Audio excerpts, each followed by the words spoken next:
Hello student, welcome back to my channel. आज हम लोग देखने वाले हैं क्लास 12 आरबीएससी अर्धवार्षिक परीक्षा 2025 इसका रियल पेपर हिंदी का पेपर है। इसका पेपर देखने वाले हिंदी अनिवार्य का। तो चलिए वीडियो को शुरू करते हैं। आपके 3.25 घंटे का पेपर होने वाला है। 70 नंबर का आपके पेपर होने वाला है। तो आपके पहला प्रश्न है खंड का निम्नलिखित बहुचयनात्मक प्रश्नों के उत्तर अपनी उत्तर पुस्तिका में लिखिए। तो पहला है शिरीष के फूल की तुलना की गई है। इसका सही आंसर हो जाएगा अवधूत से। इसके बाद है महादेव वर्मा की सेविका भक्तिन का वास्तविक नाम था। तो इसमें सही आंसर हो जाएगा लक्ष्मी। इसके बाद है हिंदी भाषा को शुद्ध रूप से बोलने और लिखने संबंधी नियमों की जानकारी देने वाला शास्त्र है। इसका सही आंसर हो जाएगा व्याकरण शास्त्र। इसके बाद है टेस्टमेंट। टेस्टमेंट का हिंदी रूपांतरण है। तो इसमें हो जाएगा सही आंसर वसीयत। इसके बाद है जन्म से ही वे अपने साथ लाते हैं।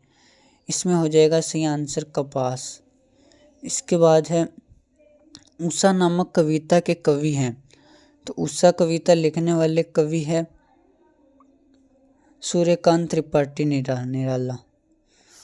और इसके बाद है मोहनजोदड़ो किस काल के शहरों में सबसे बड़ा है। तो ताम्रकाल। इसके बाद है आदर्श रूप में पत्रकारिता किसका प्रतिबिंब है। तो इसमें से आंसर हो जाएगा यथार्थ या वास्तविकता का। इसके बाद है किसी खबर का घटनास्थल से सीधा प्रसारण क्या कहलाता है। तो लाइव टेलीकास्ट। इसके बाद है रिक्त स्थानों की पूर्ति कीजिए। भाषा को लिखने के लिए जिन लेखन चिन्हों का प्रयोग किया जाता है उन्हें लेख कहते हैं। अभिधा शब्द शक्ति से प्राप्त अर्थ क्या होता है आपको बताना है। लाला लाजपत राय पंजाब के शहर कतर में निहित शब्द शक्ति तो लक्षणा। इसके बाद काव्य में शब्द के स्थान पर अर्थ में निहित चमत्कार। काव्य में शब्द के स्थान पर अर्थ में निहित चमत्कार क्या कहलाता है जो आपको बताना है। पांचवा जो बूढ़े समय श्याम रंग त्यो त्यो उज्जवल होए। पंक्ति में निहित अलंकार आपको बताना है। थर्ड क्वेश्चन है आपके निम्नलिखित अपठित गद्यांश को ध्यान पूर्वक पढ़कर दिए गए सभी प्रश्नों के उत्तर अपने उत्तर पुस्तिका में लिखिए। तो यह आपको गद्यांश दे रखा है। आज हमारी सबसे बड़ी आवश्यकता राष्ट्रीय चरित्र का पुनर्मूल्यांकन है।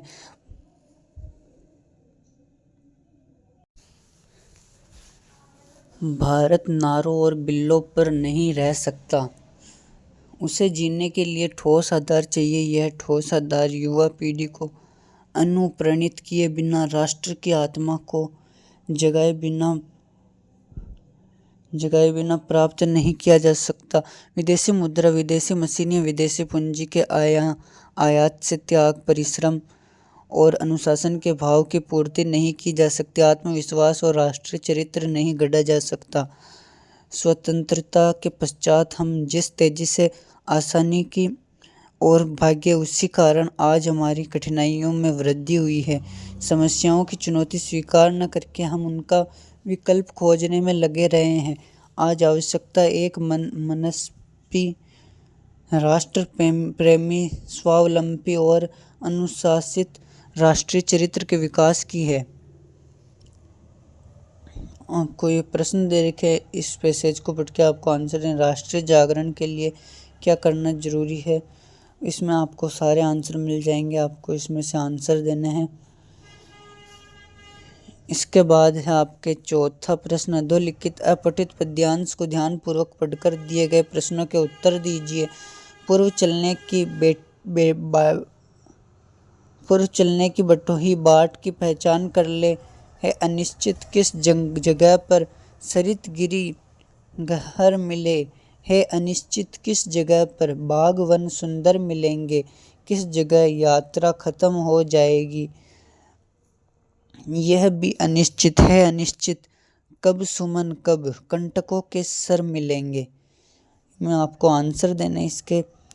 फिर खंड ब के अंदर निम्नलिखित लघुत्तरात्मक प्रश्नों के उत्तर लगभग 40 से 45 शब्दों में लिखिए। तो पांचवा, इंटरनेट पत्रकारिता से क्या आशय है, स्पष्ट करें।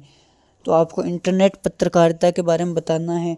इंटरनेट पत्रकारिता, वेब, जो भी इंटरनेट में आता है उसके बारे में आपको बताना है। अगला है काले मेघा पानी दे पाठ के आधार पर जीवन में त्याग और दान के महत्व को स्पष्ट कीजिए। इसका आपको आंसर देना है। इसके बाद है विलप रब से छोटे ही शोभा पाते, पंक्ति में विलप विप्लव रव एवं छोटे ही शोभा पाते से क्या आप समझते हैं, बताइए।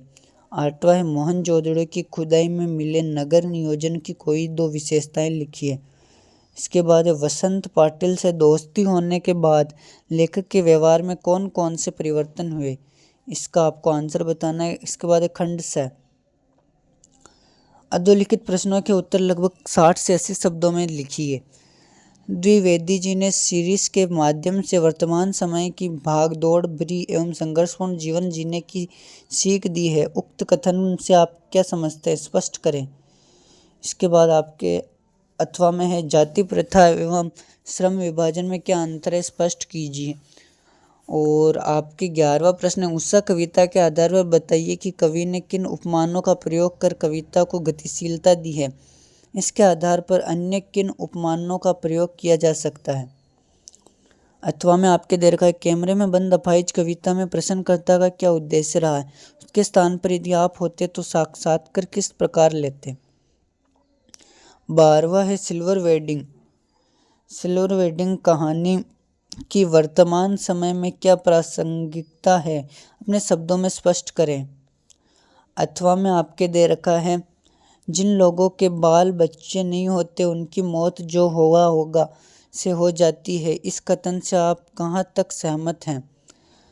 और 13वां है दादा की समझ से गुड़ ज़्यादा निकालने की अपेक्षा भाव अधिक मिलना चाहिए, यह कथन वर्तमान समाज की प्रतिस्पर्धा एवं धन लोलुपता की प्रवृत्ति की ओर इंगित करता है। इस कथन के संदर्भ में अपने विचार स्पष्ट करें।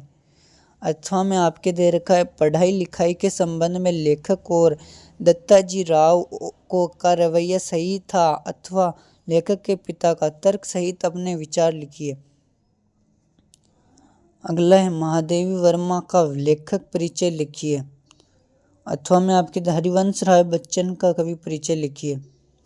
इसके बाद है फीचर लेखन की शैली पर प्रकाश डालिए। अथवा में आपके फीचर लेखन एवं आलेख लेखन में अंतर स्पष्ट कीजिए। निम्नलिखित पद्यांश की सप्रसंग व्याख्या कीजिए। यह आपको दे रखा है गद्यांश। छोटा मेरा खेत चौकाना, कागज का एक पन्ना, कोई अधंड कहीं से आया, शरण का बीज वहाँ बोया गया, कल्पना के रसायनों को पी, बीज गल गया निशेष, शब्द के अंकुर फूटे, पल्लव पुष्पों से नमित हुआ विशेष। अथवा में आपके एक और दे रखा है हरिश राम भेटेऊ हनुमाना, अति कृतज्ञ प्रभु परम सुजाना, तुरत वेद तब किन्हीं उपाई, उठी बैठे लक्ष्मण हरसाई, हृदय लाई प्रभु भेटेऊ भ्राता, हर्षे सकल भालू कपि भ्राता, कपि पुनि बेदी तहाँ पहुँचाता, जो ही विधि तब ही ताही लई आवा। ये आपके दे रखा है तुलसीदास के चैप्टर से लिया गया है। तो ये चैप्टर भी बहुत इम्पोर्टेंट है। और 17वां है निम्नलिखित गद्यांश की सप्रसंग व्याख्या कीजिए। गद्यांश दे रखा है आपको, इसकी सप्रसंग व्याख्या करनी है। बाजार में एक जादू है, वह जादू आँखों की राह काम करता है, वह रूप का जादू है, पर जैसे चुंबक का जादू लोहे पर ही चलता है वैसे ही इस जादू की भी मर्यादा है। जेब भरी हो और मन खाली हो, ऐसी हालात में जादू का असर खूब होता है। अथवा में आपके दीर्घ पंजाबी पहलवानों की जमायत चांद सिंह की आंखें पहुंच रही थी, लुट्टन को राजा साहब ने पुरस्कृत ही नहीं दिया, अपने दरबार में सदा के लिए रख दिया। तब से लुट्टन राज पहलवान हो गया और राजा साहब उसे लुट्टन सिंह कहकर पुकारने लगे। राज पंडितों ने मुंह बिचकाया, हुजूर जाति का सिंह। इसके बाद अगला 18 अपने विद्यालय हेतु फर्नीचर एवं स्टेशनरी क्रय करने हेतु एक निविदा प्रारूप तैयार कीजिए। अथवा में आपके दे रखा है सचिव माध्यमिक शिक्षा बोर्ड राजस्थान अजमेर की ओर से 10वीं बोर्ड और 12वीं बोर्ड परीक्षा तिथि परिवर्तन की एक विज्ञप्ति तैयार कीजिए। उसके बाद 19 निम्नलिखित विषयों में से किसी एक विषय पर सारगर्भित निबंध लिखिए। शब्द सीमा 300 शब्द सीमा में लिखना है, बड़ा लिखना है, मतलब 1 या 1.5 पेज का लिखना है। आपके एग्जाम की कॉपी को देखें तो उसकी दृष्टि से आपको 1.5 पेज लिखने हैं। पहला ये दे रखा विद्यार्थी जीवन अनुशासन, नारी शिक्षा आज की आवश्यकता, योग स्वास्थ्य के लिए वरदान और स्वच्छता का महत्व। ये इम्पोर्टेंट होने वाले आपके प्रश्न। इस वीडियो को लाइक करें, शेयर करें और हमारे चैनल को सब्सक्राइब करें।